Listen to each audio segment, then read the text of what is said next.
It is Sunday. It is Sunday. Unbelievable. Sunday, September the 27th, 2020. This is the Walkway to Fight Club. I am your party host, Stephen Muehlhausen, writer for Sporting News and DAZN. And man, we had a very highly entertaining night. If you are a combat sports fan, this was the night for you. Or you even want to say the day. This was the day for you. It was a day for me. This was an absolutely...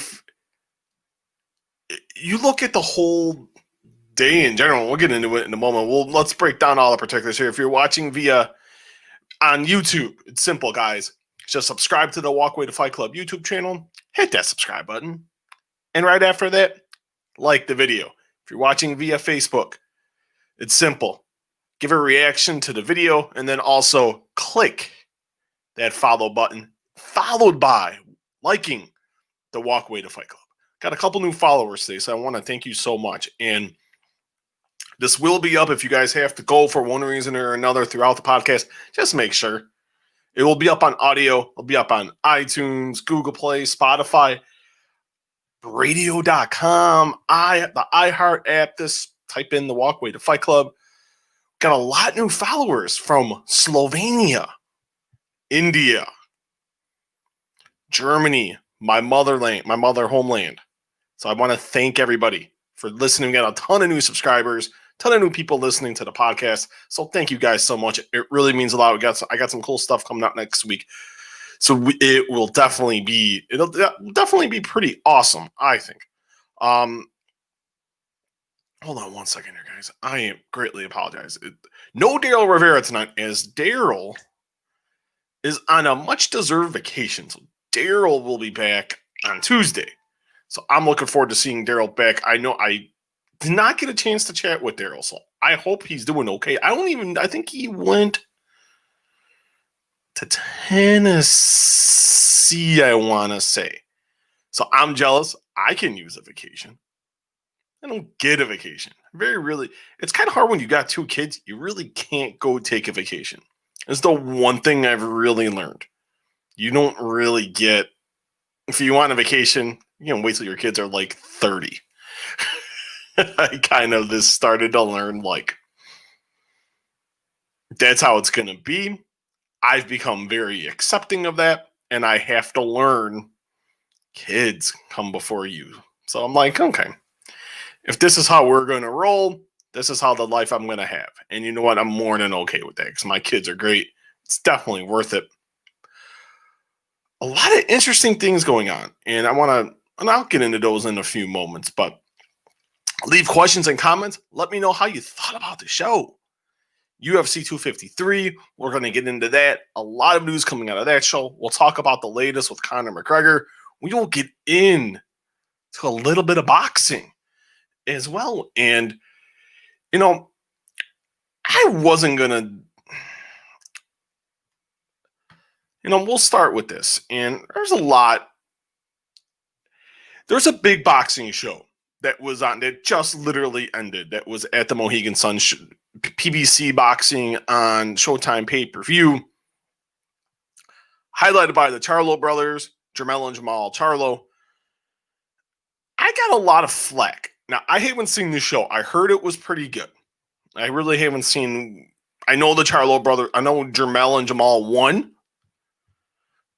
I know about that much. I haven't watched it yet. But I got a lot of flack yesterday because there was a good interview by Chris Mannix of Sports Illustrated and DAZN and with Charlo, with Jermell Charlo. And I thought Chris Mannix was pretty fair in his questions. Charlo got a little upset because Chris Mannix was asking him tough questions. And I'm like, wait a minute here. This is what we get into this to do. is we ask tough questions. If you don't like the tough questions, I kind of really don't know what to tell you. I really don't. Because that's what this game is about. As journalists, we ask tough questions. Whether you like it or not is irrelevant. Jermall Charlo got very upset at Chris Mannix. Didn't like the questions he was asking about Canelo Alvarez, turning down fights with Canelo, Gennady Golovkin, Demetrius Andrade, and kind of just went off. And I take that back. He wasn't offered to fight with Gennady Golovkin, but he was offered to fight with Canelo Alvarez, and he was offered a fight. I'm losing my thoughts here, guys, and I do apologize. It is 12:47 a.m., 1:47 a.m. Eastern. But he turned down a fight with Canelo Alvarez. He turned down numerous attempts to fight with Demetrius Andrade. Fair questions. He didn't like the questions. And I defended Chris. I wasn't defending Chris. I just said, hey, those are, in this landscape, you have to ask those questions. He expected a cookie cutter interview. He went and said, because we're with the DAZN, we're making this about the DAZN, and how dare you should be talking about me, how great of a fighter I am. And it's like, listen, that nonsense doesn't work. That's not how this is run. That's how fighters expect it to go. But a good journalist is going to ask tough questions. Mannix more than talked about how good of a fighter he is because the Charlo brothers are great. Jermall Charlo was great. But he hadn't faced the upper echelon at 160 pounds until tonight. From what I'm told, he looked very good against Sergey Derevyanchenko, winning by unanimous decision. Jermell looked better, from what I heard. He owns 3/4 of the 154-pound titles now, stopping DAZN Rosario to win by 8th round stoppage to become the WBC, the IBF, and the WBA Super Junior Middleweight Champion, which is quite impressive. And you have to give him credit for that. I do. And, I got blasted for this. And then I made the comment of, because someone asked, hey, are you watching? They're like, oh, you're just the DAZN shill. And so then I was asked, hey, are you going to watch the UFC? What are you covering? Are you watching the show? And I'm like, no. Because my job for tonight, as everyone saw, was to cover UFC 253. And my whole thing was, the Charlos aren't proven attractions. If I had the choice, I wouldn't have spent $74.99. And I've been very clear on that to everybody. I wasn't going to spend, even if I wasn't covering it, doing this anymore. If I was laid off like I was a few months ago, I wouldn't have bought it. $74.99 for two guys who no one knows. And their ratings have been decreasing. I have the math. I did the math. And as soon as I did the math and I looked, because people are like, oh, these ratings are good. And I'm like, not really. The last three fights of Jermell Charlo on Fox have declined. And that's with the channel network TV of over 120 million people. That's the reach of Fox. It says right there, the proof's in the pudding. The Charlos are great fighters, but if they're walking down New York City with Israel Adesanya is the one that's more likely to get recognized. And Israel Adesanya resides in New Zealand. Think about that for a hot second.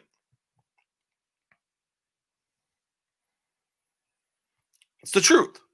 If anyone would like to disagree with me, hey, be my guest. It's not a knock on the Charlos. The Charlos are great. I think the Charlos are great fighters. You can't deny what they've done. I can't. But if I'm picking, and I'm a fight fan, I say, yeah, watch both. Hell yeah. This was a great day. Last night you had the Chavezes on DAZN. Today you had the finals of the World Boxing Super Series. A great fight. Marcus Breedis defeating Yordas Doricos to win the cruiserweight version of the World Boxing Super Series and is the IBF cruiserweight champion.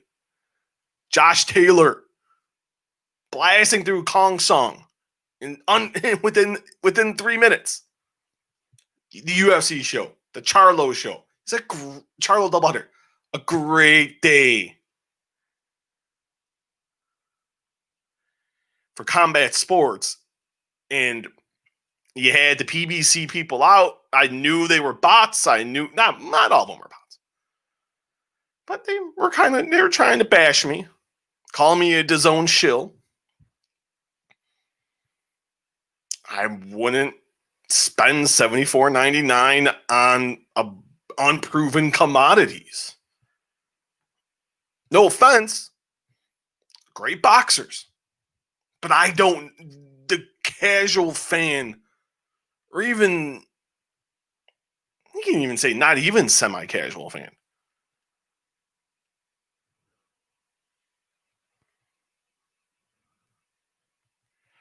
you can't, and it's no offense on PBC, but it's not knowing your marketplace. In a global pandemic, yeah, the theme was cool, the Twin Brothers headlining. That's great. The theme of it was spectacular. The promotion, it was okay. It was ho-hum. It wasn't great. It could have been better. These guys needed to be all over the place. I didn't see them on any CBS platforms. And I think that does those guys a misjustice since they're making the bulk of their money off a pay-per-view. They look great tonight, don't get me wrong. From what I'm told, they look spectacular. I haven't watched the show. I'm not going to watch the show. I'll wait for the replay on Showtime. It's not a knock on either guy. I was covering something else tonight. But I probably unlikely still wouldn't have watched it. And I love boxing. I cover boxing for a living. But you got to call it like you see it. When DAZN puts on a bad show, I got no problem saying when put on a bad show. I wasn't a fan of airing the card on Friday night with the Chavez brother. With Julio Cesar Chavez and Julio Cesar Chavez Sr. Julio Cesar Chavez and Jorge Arce, even though it was an exhibition, it was damn fun. Chavez Jr., that was horseshit. I pray to God we don't see that fool again on my TV. Hopefully he's not on DAZN. DAZN puts on shit fights too. It happens. But we call a spade a spade. And I will give, and if we do a bad job, hey, I'll say, hey, that was a shit show. I wasn't the world's biggest fan of Logan Paul, KSI, and Jake Paul. Get the hell out of here. But it is what it is. And thank you to everyone jumping in here. Man, we got a lot of people coming. Just like the Walkway to Fight Club, guys. If you're watching on YouTube, subscribe to the channel. Hit that subscribe button. Hit the like button. If you're watching via Facebook Live, it's simple. Give a reaction to the video and like and follow the Walkway to Fight Club on Facebook. Let's get to you. And I want to point one thing out before we get into the festivities. Google Trends, which I'm a numbers guy. This is how the business goes. Sorry to disappoint people, but this is how it goes. And I know this is boring shit. UFC 253, as of right before we went on air, was trending number 2 on Google Trends. 500,000 plus searches. With the stacked day, the return of college football, SEC returned, a lot of good games. And then you look on the current, like they call it the daily, they got the daily and the real time trends. The real time trends, UFC was 1, 4, 6, 7, 9, 15. The Charlo show, the Charlo doubleheader was at 18. Final numbers will be later on Sunday. So we'll see what the numbers are. But let's get to this UFC show. A great, now, a ho-hum UFC show until the last 2 fights delivered and made this a really good show. The main event featured Israel Adesanya. I put thrashing. He thrashed. Paulo Costa to remain the middleweight champion in the main event of the show in the UFC's return to Fight Island at Yas from the Flash Forum at Yas Island, Abu Dhabi. What can you say about Israel Adesanya that we already don't know? He came in with a point to prove, guys. He was legit pissed coming into UFC 253. And I can understand his frustration because it's like, listen, that was the best way for me to beat Yoel Romero at UFC 248 back in March. But I think Adesanya also, and I don't think this was Izzy reading the room correctly in the matter of the fact of, let's be honest, was it the most crowd-pleasing performance? No. There were times Adesanya didn't do much in that fight at all. That was Romero's fight for the taking. Yoel Romero didn't finish the job, and that's on Yoel Romero if we're really going to sit and we're going to be honest with ourselves. But at the end of the day, Adesanya got it done in the championship rounds to retain the middleweight title. That wasn't a great performance. It was pretty lackluster. He had chances to really put a pounding on Romero. But he showed up tonight. You could feel the animosity between him and Costa all week. He had no respect for Paulo Costa. He's made that abundantly clear since he beat Robert Whittaker at UFC 243.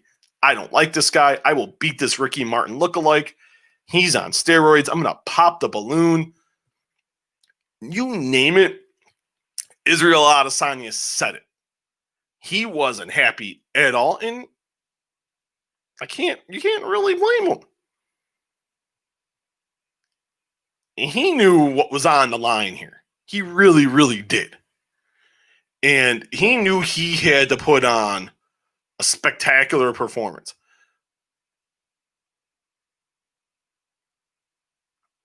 He did.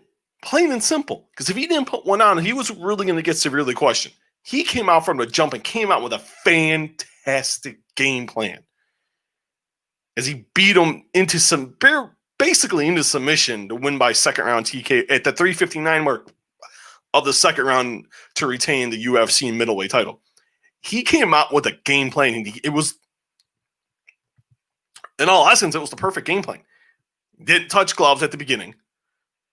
And you could tell, and we'll go back a little bit. Go back to Friday's weigh-in,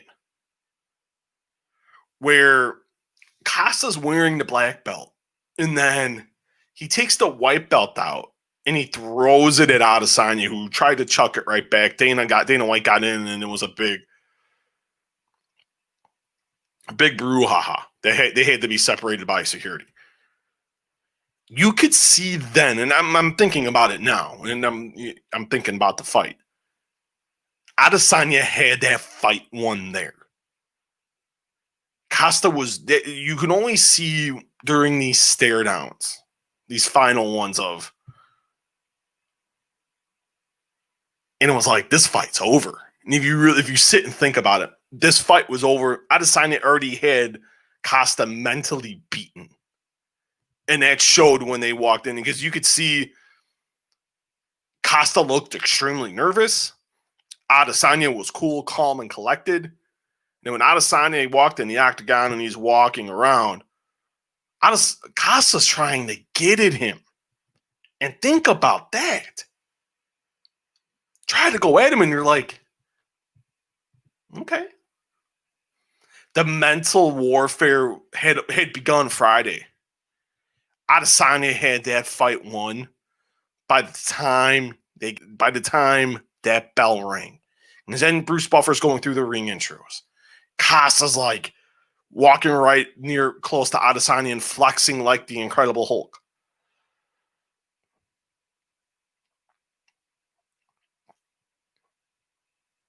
And it's like, wait a minute here. This fight's over. And if you bet money on Israel Adesanya finishing plus 120, that's some easy. You had to figure that's some easy money.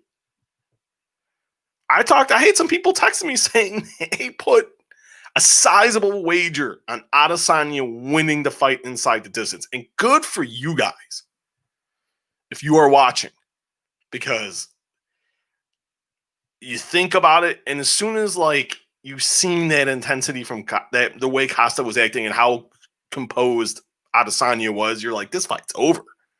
And the fight was pretty much over from the get-go. And it was a smart game plan by Izzy. Just attacking those legs, thrashing them. If you look at Paulo Costa's right, look from his right knee down to about his shin, all you see is red marks and bruising.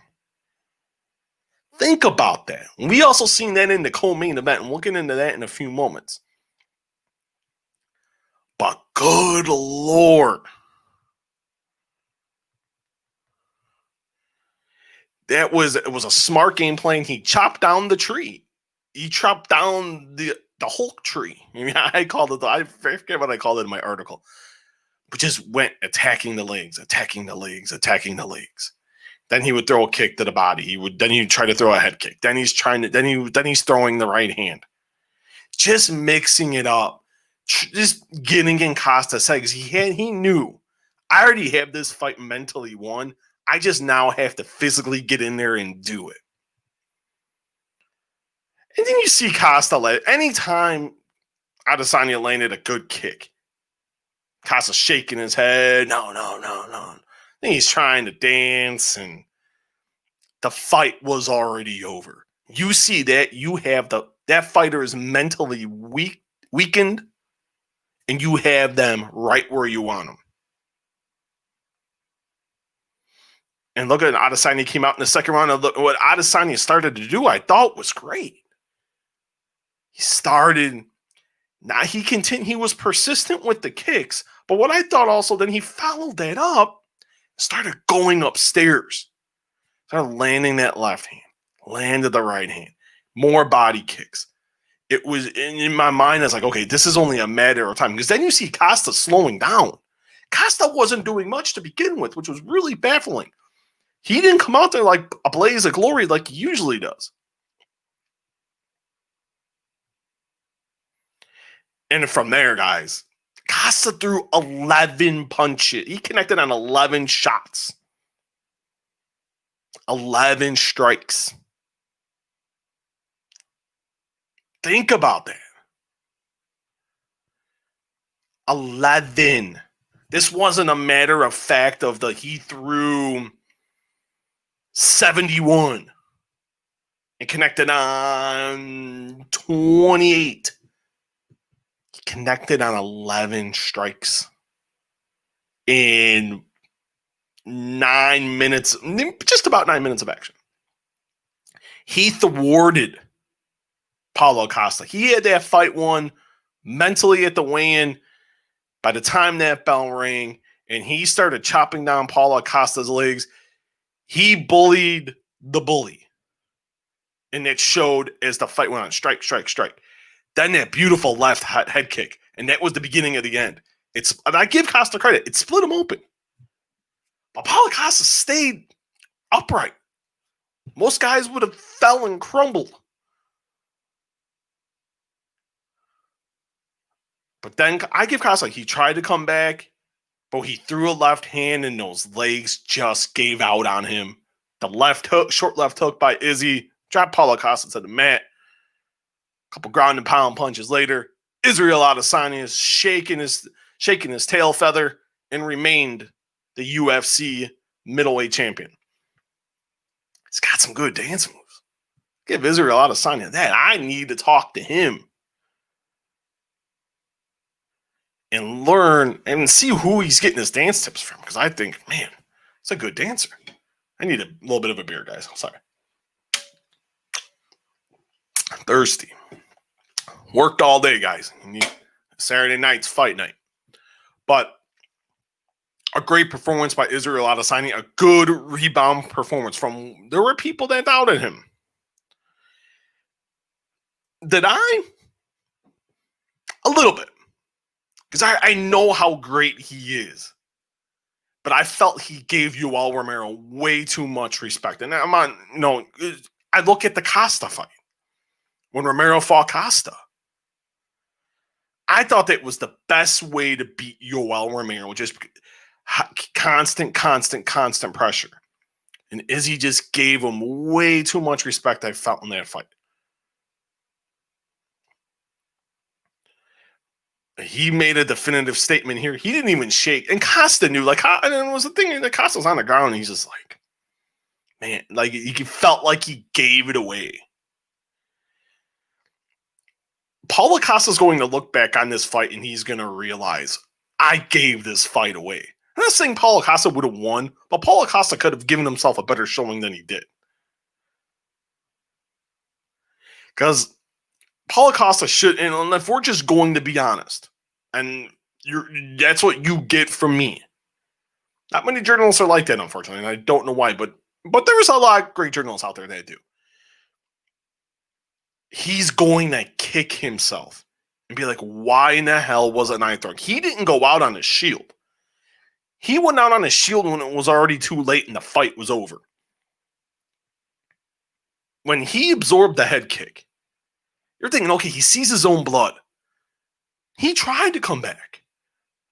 But he should have fought that way from the jump instead of waiting 8 minutes in, and then he's getting thrashed by that point, and it's got blood pouring down, and Adesanya is dancing around and showing that he should be on the dance. He should be hitting the dance floor.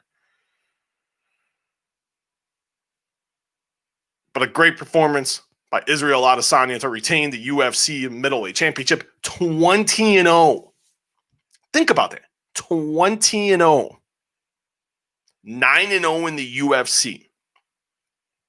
This guy is unbelievable. 20-0. Khabib Nurmagomedov is 28-0. And we're talking about his greatness. Is it time we start talking about Israel Adesanya's greatness? Why aren't we? He's great. He does a little bit of everything. He's got great kicks. He's got the punching power, but it's his precision. I think it's so key, that precision. He's silky smooth in that way. He doesn't overexert himself. Every shot he throws at the right speed with the right technique. Having the perfect technique in this sport is hard to do. But nearly every shot he throws is picture perfect. That's a testament to Eugene Braverman, his head coach. It's a testament just to Israel Adesanya of how much he loves this sport. And you have to give him credit for that, whether you want to give it to him or not. But we need to be talking about him more. Why aren't we? Where would you put him now? Pound for pound, the best fighter in the world today. Where do you put Israel Adesanya? Khabib's number one. I will admit that. He's right, and rightfully so. John Jones number two.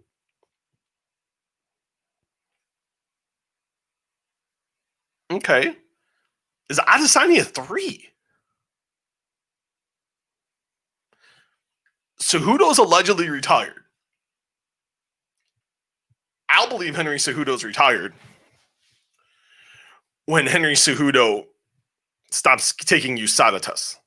So I will go Cejudo number three. You can go Adesanya number four. I don't think that's the worst thing you can do. Where would you rank Israel Adesanya, guys?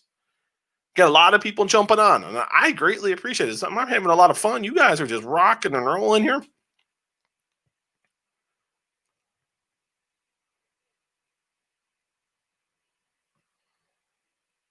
Loving the Bullet Club shirt. Mannix was professional in the interview, I thought. That was Matt Ward. Matt Ward, thank you for leaving the question. Not wrong. No. Thank you for the Bullet Club shirt, by the way. Not wrong. I mean, don't get me wrong. Mannix does some bad interviews. Don't get me wrong. But I thought Chris did a great job in that interview. Let's get to, and we get a lot of people jumping in here, guys. So let's get to we'll get to that. The co-main event. Jan Blachowicz steamrolls Dominick Reyes to capture the light heavyweight title. Jan Blachowicz is the first man since UFC 128 to not name John Jones or Daniel Cormier to hold the 205-pound title. Got a lot of people jumping in, a lot of people coming in, guys. If you have a question or comment, please leave it. It will get answered. I promise it will. If you're watching via YouTube, it's simple. Just please subscribe to the channel. It would really mean a lot. It'd be greatly appreciated. Hit that subscribe button, like the video, or if you're watching via Facebook Live, even if you're watching on YouTube, just go to the Facebook page, The Walkway to Fight Club, like the page, follow the page, and also leave a reaction to the video as well. It'd be greatly, greatly, greatly appreciated. But think about that. I was having a conversation with Andreas Hale, who is the senior editor, my boss at Sporting News and DAZN, and he couldn't have said this any better, and I was thinking it, but I didn't say it out loud. What a weird year 2020 is. When you say Jan Blachowicz is the UFC light heavyweight champion, just let it ring. And this is not knocking Jan, not knocking him at all. The career resurgence he's had, man, that's such a great story. And this isn't a thing of, he lucked into this title shot. No, he won 3 hard fights in a row, 2 via stoppage, and those knockouts are in the first round. You're doing something right when you're doing that. And you look at Blachowicz here. And I just think the story is so good because you look at it. He won 4 in a row. Like you look at this. His UFC career, and it's so it blows my mind away of this guy's now the light heavyweight champion. He started out 2-4 in the UFC. 2-4. Usually most guys go 2-4 and they get cut.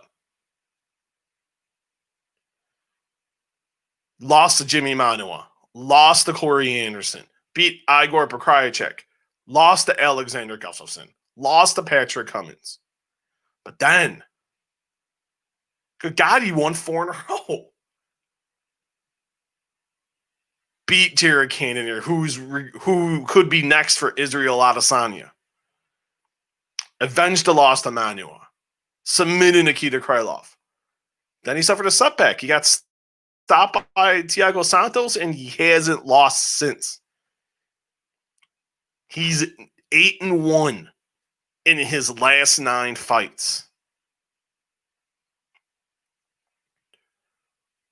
With 5 of those wins coming via stoppage. Think about that. That's really good. I don't care who you are. You go 8-1 in your last 9, and you get 5 of those wins by way of stoppage. You're doing something right. And look at what he did. He dominated, just like Adesanya did. Blachowicz dominated this fight. And I'm a big believer of when looking at guys' facial expressions and kind of seeing their mannerisms, not during these Q&As and with the press conferences. To me, I've always been of watching eye contact, watching stare downs. You can gain a little when you do fight interviews. And Reyes had said all the right things this week. Reyes was fine, but Blachowicz had this aura about him this week of Reyes felt like was the uncrowned champion. I thought he beat Jon Jones. I think a lot of people thought he beat Jon Jones. And you wouldn't be wrong. That argument isn't wrong, and it's a very valid argument. I think the only people that think Jon Jones won the fight was Jon Jones' family. No, and I'm kidding about that. It was a very close fight, but I thought Reyes edged it out. You know what? It seemed like I did a radio spot for the ESPN affiliate in Houston, and I picked Reyes to win just because it felt like destiny. You know, I rewatched that fight. I was watching what Blachowicz had been doing, and I watched his last couple fights, and I'm like, I still think Reyes wins, but Blachowicz is a live dog. Plus 195 coming in. But he came in, and I was watching the octagon walks. It was the same thing I noticed in the main event I noticed in the co-main. You can tell Reyes Blachowicz didn't have a care in the world. He knew what he was going to do. He was going to come in and he was going to wreck shop and become the light heavyweight champion. Reyes looked extremely nervous. You could tell the moment was getting to him. You could just tell by the way he was walking to the octagon, the way he was in the cage when Bruce Buffer's doing intros. He just could not get going. I think the moment got him. I hate saying that. But Blachowicz just came out and wanted it more. You look at it, it's like Blachowicz is just coming. He's landing the heavy shots. He's the one pressing forward. He's mixing, throwing one body kick. Oh my God. Did you see the right side of Reyes? It's like a permanent footprint mark on the side of his body. And Jon Jones had tweeted something that the left side was still open. Blachowicz finally went back to it, but it was a good observation by Jon. And it seemed like Reyes near the end of the first round, he came back a little bit, had a little bit of an attack, and you're like, okay, maybe he's getting into a rhythm now, and he's starting to get into it, and he still lost the first round. But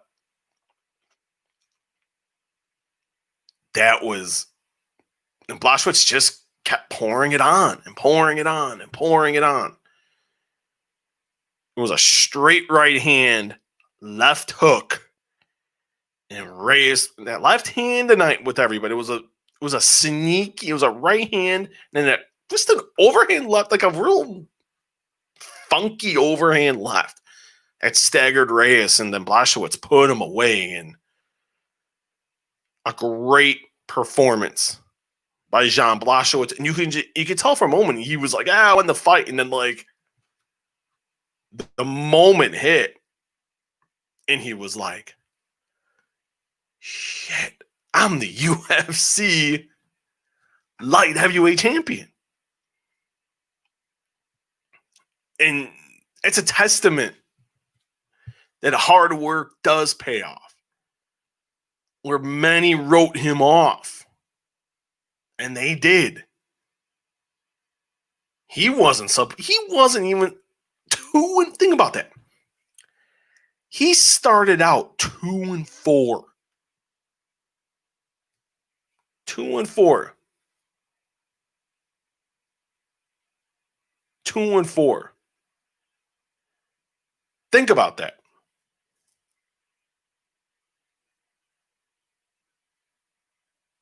It's all think about it. 2-4 should have gotten him cut.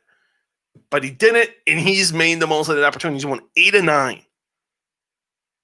It's not like he's beating bums. He's beating legit top contenders, and now he is the UFC light heavyweight champion.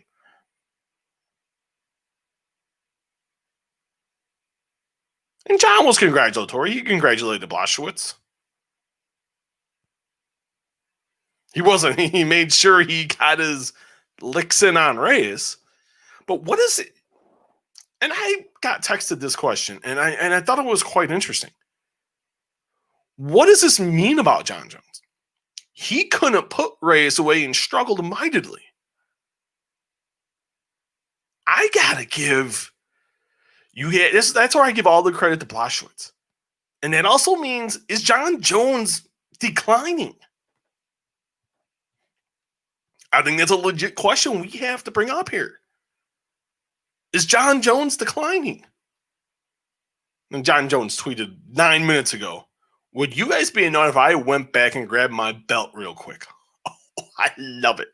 Hey, the Polish Power, not name Ivan Putski, and John Jones for the UFC light heavyweight. Hey, I'm in.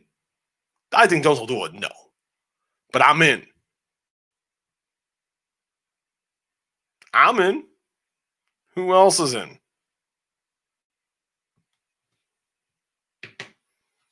Anyone in? I'm in. Who wouldn't want to see? Who wouldn't want to see the? Who wouldn't want to see that?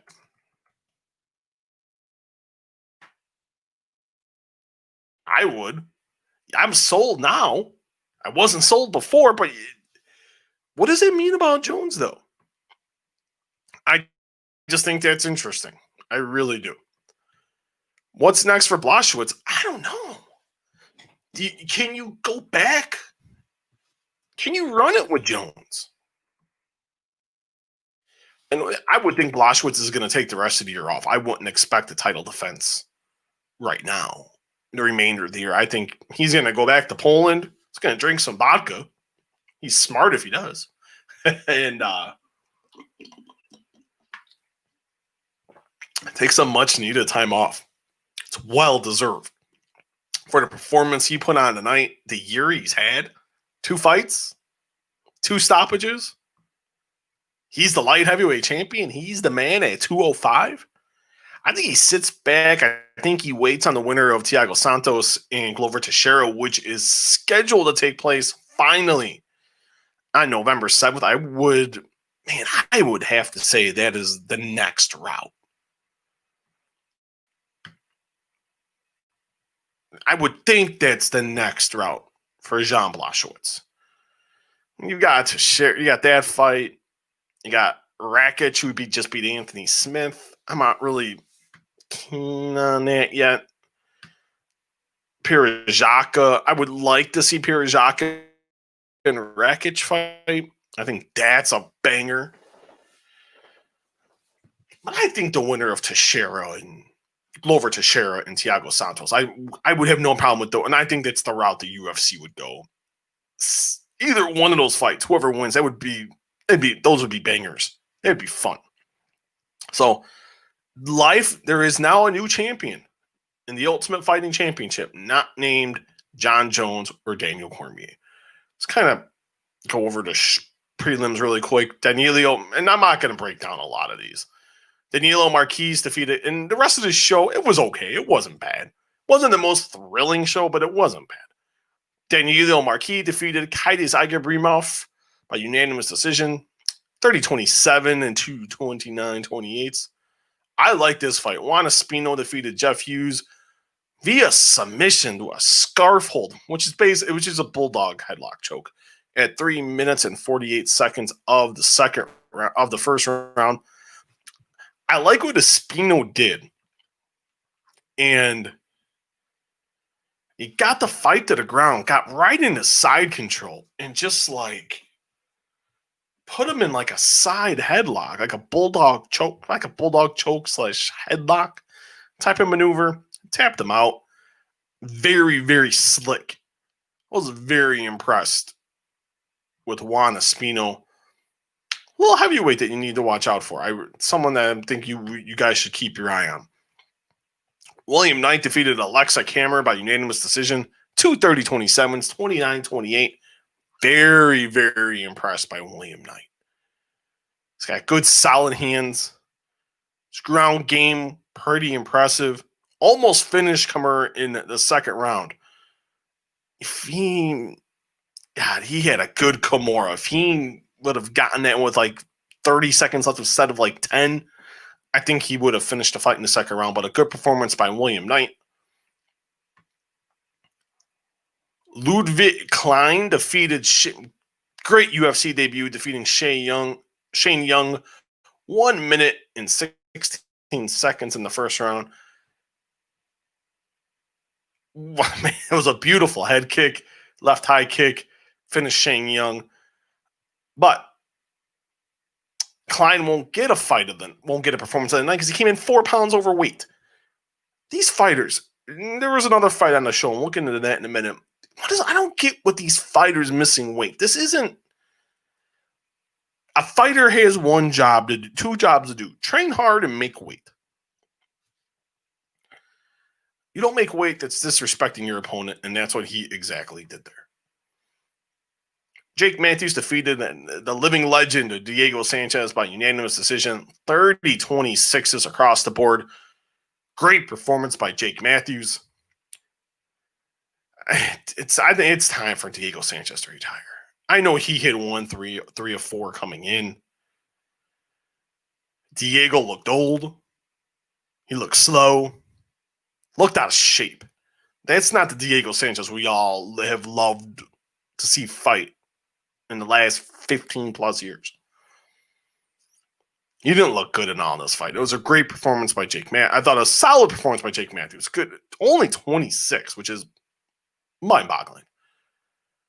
But I think Diego Sanchez is at the end of his rope, and hopefully Diego Sanchez now thinks about retiring, because I think if someone needs to be pushed to retire, I think it is Diego Sanchez. And I thought a really good fight. Brad Riddell defeated Alex da Silva by unanimous decision, 29-28 across the board, an all-action fight. That was a ton of fun. I thought a really good performance by both guys. Da Silva won the first round. Riddell won the last 2. Give Riddell credit. That was a back-and-forth first round, but Da Silva, man, he fought really well. Great strikes, good submissions, and then Riddell took over the last 2 rounds. Da Silva got tired. And then Riddell just turned it on, had the better cardio, had the better overall game. Good win for Brad Riddell to cap off the prelims. Great way to start the show. Hakeem Dawodu wins by split decision over Zubaira Tukhugov. My bad. Tukhugov, another guy coming in overweight. Also came in at 150.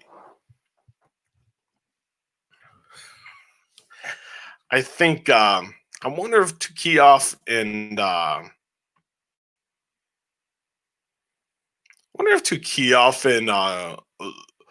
Ludovic Klein had the same training partners and trained together, and just came up with this idea: hey, we're both gonna eat, not try to cut weight, and let's just try to game the system. And I thought I don't know how a judge gave this fight to Tukhugov. I hate a 30-27 for Dawodu across the board. I really didn't think it was entertaining, but Dawodu had the better striking.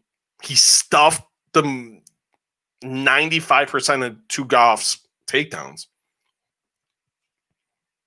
I thought the third round was even until like the last, and I felt like the fight was even until like the third round was starting to get even, and like 90 seconds in, Dawodu started stuffing takedowns, and Tukhugov got tired, and Dawodu started mixing it up really well on the feet.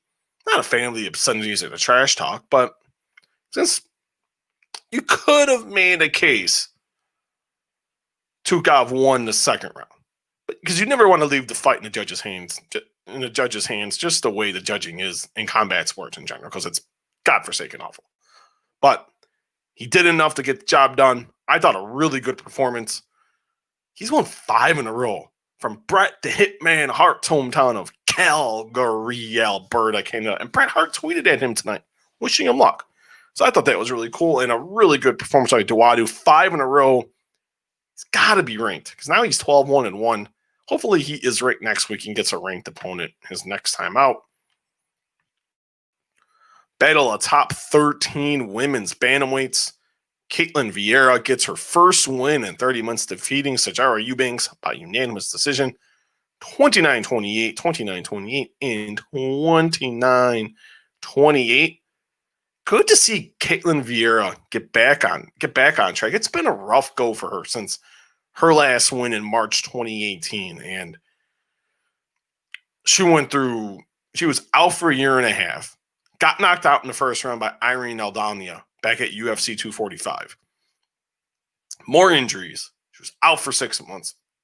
And then finally returns after, another over a 9-month layoff and a great win.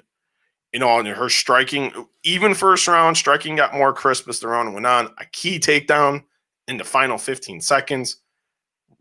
Just the more crisp striking in the second round, just overpowering Eubanks. I gave Eubanks the third round. I thought she finally showed some fire, landed some good shots, stuffed some takedowns, but a good win for Caitlin Vieira. If Holly Holm wins next weekend over Aldana, I can see the UFC going Vieira Holm. I think that's a good fight. Both will be in the top 5. I wouldn't be opposed to that idea at all. And then what ended up being my favorite fight until the main event, the 2 main events, Brandon Royval chokes out Kai Kara France. A guillotine choke at 48 seconds of the second round after an action-packed first round that was among one of the best of the year. Kara France tried for a takedown, but Royval snatched in the guillotine, and the New Zealand native tapped out. A great showing from Royval showed that he belongs in the upper echelon of what is becoming interesting flyweight division led by Davison Figueiredo, who will be defending against Cody Garbrandt at UFC 255 on November the 21st. Royval looked really good. He was a heavy underdog. Kara France had a lot of momentum. Kara France was ranked number 7. Royval was ranked number 9. This was a great, man. The flyweight division's now fun because guys are going for it, they're putting on exciting fights, and they're finishing. Smaller guys should be putting on exciting fights and finishing. Smaller fighters, that's what they should be doing. I don't have a problem with that. But I thought from that fight on, I thought the show really picked up. The last 3 fights were really good, especially the co-main and the main event. I'm going to give you the fight night bonuses here, if that will load for me. Okay. UFC 253 bonuses. Let's see what we got here. Let's see.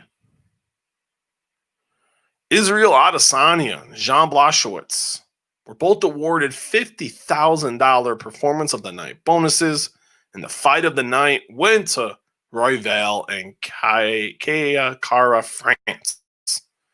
Hey, that's awesome. The last 3 fights, I thought the best 3 fights of the show got exactly what I think. That's awesome. Especially guys for Royval and Kara France. The flyweights probably aren't getting paid much. Gotta give them some love. I love it. All right. We will end with this before I head out for the remainder of the morning. Conor McGregor. Manny Pacquiao, is it real? Let's kind of give the backstory here. Of course, this happens on a Friday. Friday's one of these days, guys, especially in combat sports, to where you get past like 3 Eastern, you're pretty much kosher. Unless there's a fight that night, you're kosher until fight time later on Saturday. You get your blog ready, you get everything prepped. You can spend the last hour or 2 of your day just prepping. Get your research in, and that's what I always do. More often than not, I'll do that for whatever, whether it's boxing or MMA or even if it's a pro wrestling show. I just kind of get my research, get all my notes together and everything. So I'm ready. I'm prepared for who I'm going to be watching and so on and so forth. Conor McGregor takes to Twitter. And people in MMA and boxing will tell you this. When McGregor tweets anything remotely interesting, it could be the most asinine thing in the world, and we have to write about it because McGregor equals traffic. So McGregor just unloads a series of tweets talking about his conversations with Dana White. Appears to be via Instagram. That was my guess by looking at I know Twitter DMs don't look like that. Instagram DMs do look like that. It was like a couple of weeks after he had beat the tar out of Donald Cerrone at UFC 246. He says, I want to fight. I want to live up to what I'm saying. I want to have my fight season. And he was talking about wanting to fight in May. In LA, wanted to do this big blockbuster event. And Dana brought up International Fight Week against Justin Gaethje. Conor's like, at first, Conor he wanted to fight in May, turn around and fight in August in Dublin, because the UFC had a show scheduled for August in Dublin against Diego Sanchez. And thankfully, Dana White shut that down quicker than you can say hello. Like, that makes no sense. Because in all honesty, it doesn't. I don't agree with Dana White on much, but I will agree with him on that one. And then it just went from there back and forth. McGregor didn't want to be a fill-in for UFC 249. He's like, I'm not a replacement fighter, which he isn't. And then he didn't want to wait till July to face Gaethje, and then that's when he decided to retire again. But then near the end, said he'd be facing Manny Pacquiao in the Middle East. Now, here's what I know. Conversations have taken place. The UFC signed off on the idea. Conor McGregor's manager, Audie Antar, has talked to Dana White. The idea is UFC's on board. Sean Gibbons, who is a spokesperson for Manny Pacquiao, and I know Sean. Sean's great. Sean's fantastic. A guy who will actually get back to you. He tried to laugh it off, but the talks are real. Conversations have been had. I'm told if it happens, it's still a very, very big if. This will not happen. This would not happen until the beginning of 2021. Or early 2021 was what I was told. Because Manny can really only fight certain times here. Manny can fight like in January. I think he's got a block sometime in April, and he's got another block where he can fight in July. So he's got a couple spots during the year where he can fight because he's got his senatorial duties in the Philippines. I pray to God this doesn't happen. I don't think Manny will be kind to Conor like Floyd Mayweather was kind to Conor. I think it's a bad idea.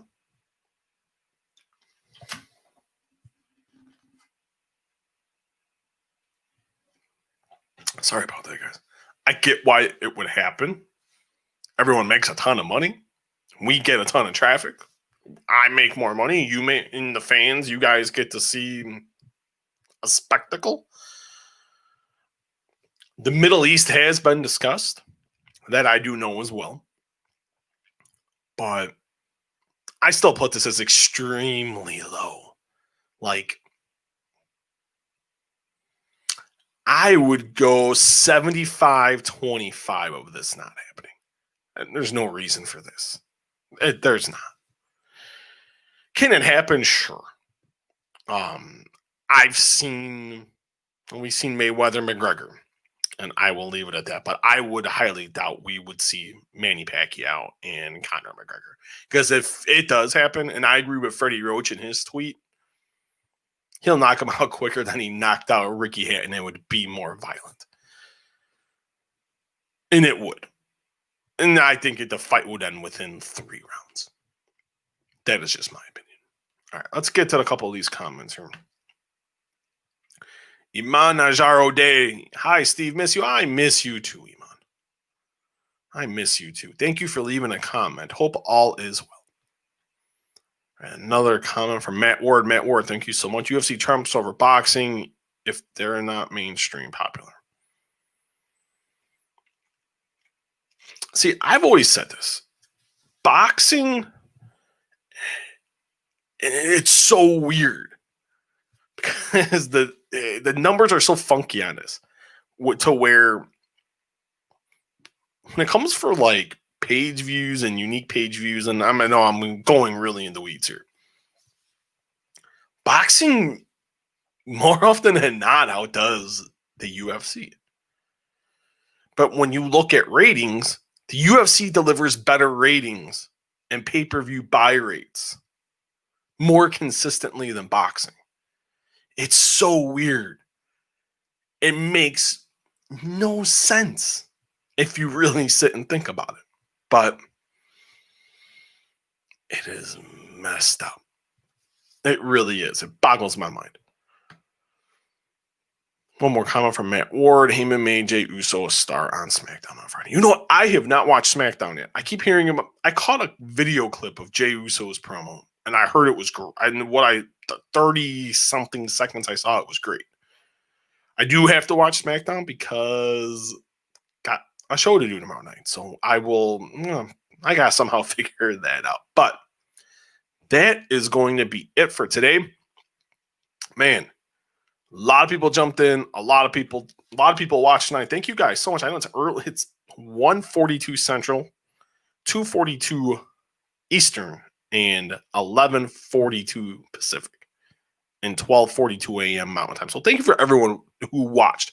Thank you so much. It really means a lot. It is greatly appreciated. If you watched on YouTube, it's simple. Even if you don't, the show is available on YouTube. Just search the Walkway to Fight Club.